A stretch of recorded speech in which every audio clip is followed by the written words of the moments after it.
Just a quick thing about the Amy fleet to give you an idea. It's about 4,600 vehicles, about 900 LGVs, about 2,000 cars, and about 1,800 LCVs. So it's a reasonable sized fleet, but by no means do we have the leverage within our supply chain to start wholesale design changes. That's worth considering. Okay. Going on to the challenge, I've broken it up roughly into 3 areas. Okay, we're looking at technology and the challenges that they bring. The measurement of emissions. Very often our client will want to know if we've actually achieved the targets that we've agreed we're going to achieve. And the next thing is behavioural change. Often we need to change the behaviour, not just of people who are in our company now, but people who will join our company when we win a contract and people transfer across into Amy. And that can be quite a challenge. Okay, in terms of the technology challenge, we heard earlier we need a step change from where we are now to hit the 2050 targets. Well, some of our contracts as Amy run well into 2030, which means that step change needs to actually happen within our contract. And more than that, it means that the technology available today won't allow us to achieve that. So the technology with the current combustion engine of various sorts won't allow us to achieve that. So the hydrogen, the electric, those sorts of technologies will be what we have to look at. Our strategy with a supply chain, recognising that we can't deliver wholesale design change, has been to work with them with the promise of orders if our agreed criteria is actually delivered. So if the energy saving, the efficiency saving, and indeed the bottom line savings are achieved, we actually do place the order. And that gives some surety to the supply chain and encourages them to work with us. And very often that's where we found the greatest innovation. In terms of the technology, I think it's fair to acknowledge that a lot of the technology that delivers wholesale change actually is front-end loaded cost. If we're putting in the infrastructure ourselves as Amy, and even if we're working with the client, it means often the infrastructure needs to be spread over several vehicle refreshes. So across a 25-year contract life, even if we're stretching the assets to a 9-year life, we're still talking about spreading the cost of the infrastructure over the period. Okay. One of the big things that we've been looking at, even with a sort of trying to model in discounted future cash flows, is the actual predictability of fuel costs and energy costs going forward, and that's often a stumbling block when you're trying to compare apples with apples, future whole life costs of an electric vehicle versus future whole life costs of a standard diesel engine. I'll just rattle through some of the types of technology that we use. We've tended to work with our clients to agree which technology is best for a particular site, and that could be for a whole variety of reasons. So you can see there's a range of electric vehicles that we've used, and indeed a range of hybrid vehicles which we're using. Most of these actually in some form or other on the TfL contracts. Okay, and very recently working with Herefordshire County Council doing a trial for some hydrogen vehicles.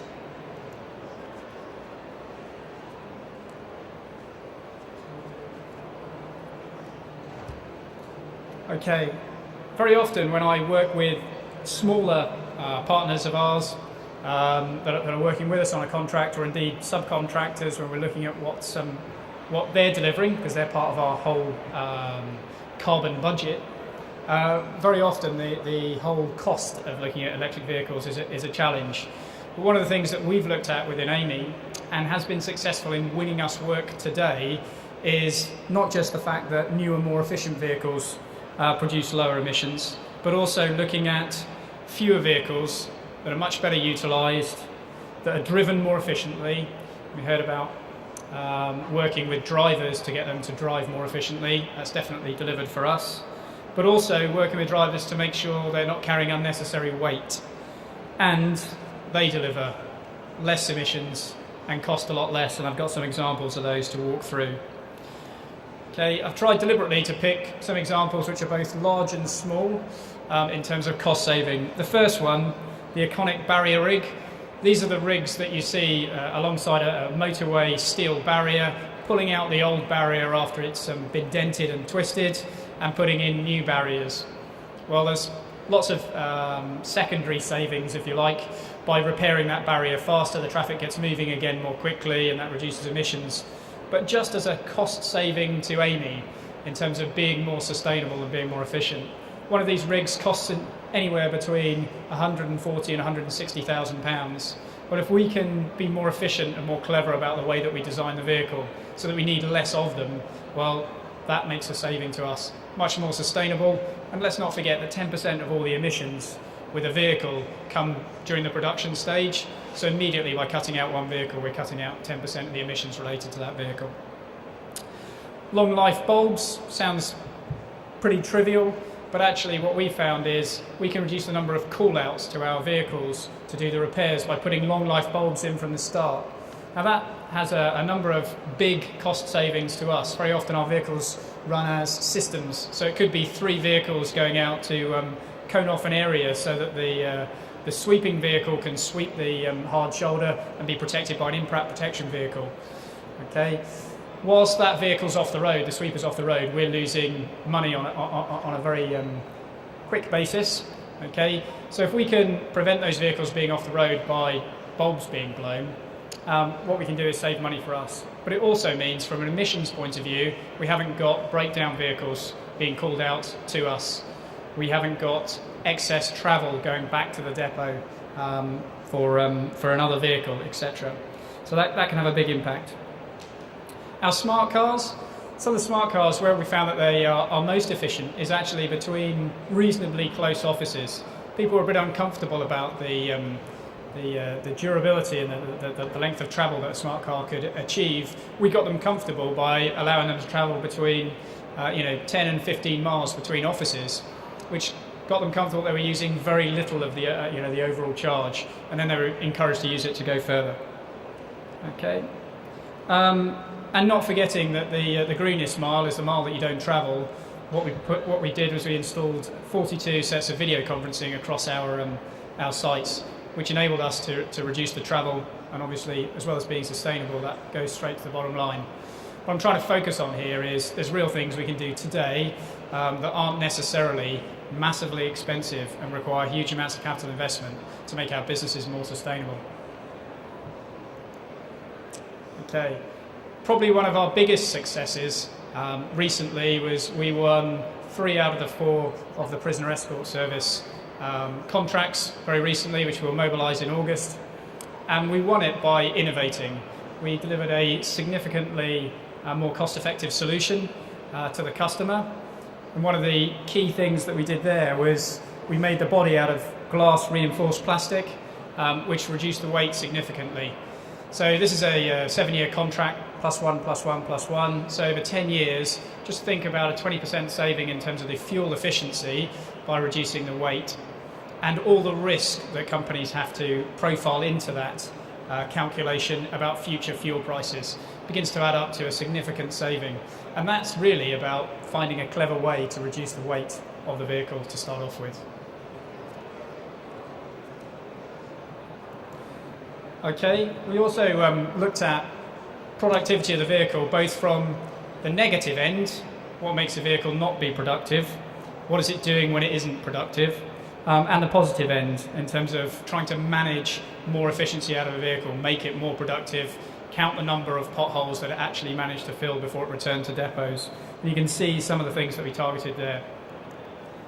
Each of our contracts receive a weekly report with all of the telematics data. We did quite a lot of work with the telematics provider to try and get the information into a very quickly usable form that actually did drive behavioural change. It's very easy to provide a manager with lots and lots of information, but if they don't do anything with it, all you've done is wasted money. So what we tried to really focus on is what was preventing action being taken right at the grassroots level. And when I say action being taken, I'm talking about not just depot manager, but the actual supervisor reading the data and then making new decisions about how the vehicles were going to be used. So again, some basic graphs about how long the vehicle was idling in the depot. That just doesn't mean that we've got a vehicle that's not that's wasting money in terms of fuel. It also means that we're inefficient in terms of delivering for our customer. How many times it returns to depot? Again, very inefficient for our vehicles to be returning to depots 4 times a day to pick up more aggregate, if you like, to undertake a task. Better to actually get one bigger vehicle than have 3 or 4 vehicles doing the same thing. Or indeed, one potentially smaller vehicle if it doesn't need to, doesn't return at all. Okay, and again, sort of labouring the point really, but in each case, we looked at our 164 different specifications for vehicles, trying to rationalise it down to just 28, but looking in each case what it is the actual vehicle carried, trying to understand better the operative's job. We also looked at, are we actually recycling the hardware on our assets? Things like the light bars, there's absolutely no reason why we should be trading in light bars for our LCVs at the 3, 4, 5 year point. What we can do is take those off and recycle them. But that needs some design change at the start, which absolutely the provider of our light bars was willing to work with us and do. And all of these things can be used to deliver good levels of cost saving and of course reduce the resources that we're using. Okay, looking at the measurement, in one of our contracts that we're bidding for at the moment, we've been asked to put together a 25-year carbon emissions budget. That's quite a challenge. We're essentially taking the risk and opportunity of the future technology changes. Okay, but it does mean as well that we've got to demonstrate to the client that we've got a good way of measuring accurately what carbon that we're using. And of course, the more that we challenge people to reduce the miles that they drive in their company car, or the number of times that a pool car is used, the more that we open the door to the unintended consequences, like more utilisation of a private car, a grey fleet car, or even huge increases in our costs with rail travel. So we've got to be able to measure them in all areas so that we can monitor them. Okay, and what we've managed to do at a contract level, so we can make contracts essentially in a way responsible for a carbon profit and loss, is break down all of the emissions, gather them together for all of the activity that they're undertaken. That's quite a task. I'm getting very close to finishing it, including a budget for hotels, the main rail travel routes, all of the business mileage expenses, not just what comes through our fuel cards or our bundled fuel.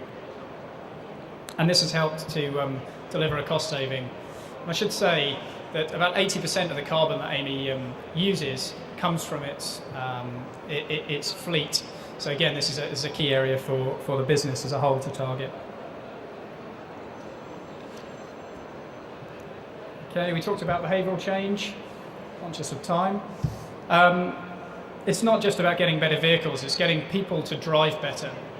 And that's quite a challenge. But some of the incentive schemes that are available at the moment, we've trialled, and they've been a success. And again, we've put here eco-driving can reduce emissions by 15%. Also highlighting to the driver that someone doing a comparable job is consuming far less fuel than they are, putting up league tables. All of these things can drive behavioural change. In our company car and car allowance schemes, we've very much taken the view that part of the Amy values is about being sustainable. And so we've said absolutely it's your choice about the car, but it is our policy, and we're going to drive the policy towards greener vehicles, and I'll give some examples of those as we go through.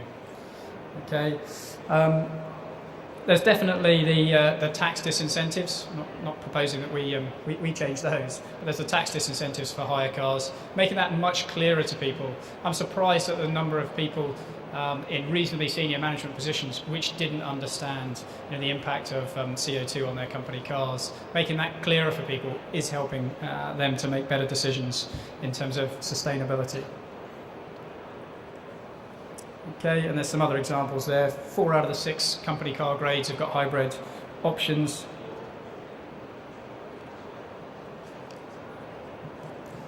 And to just give you a demonstration of, over the last 3 years, how effective that's been, bearing in mind my company car fleet's about 1,100 out of the 1,900 cars. it's a significant impact. So to give you an idea, yes, we've grown quite dramatically. We've put 41% increase in the number of vehicles in the company car fleet, but our emissions overall, if you take a view that each car does 1,000, 10,000, whatever miles, is down by 13%, even though we've had the uplift in vehicles, and indeed we're able to drive further on less fuel. So quite a significant change. Thank you.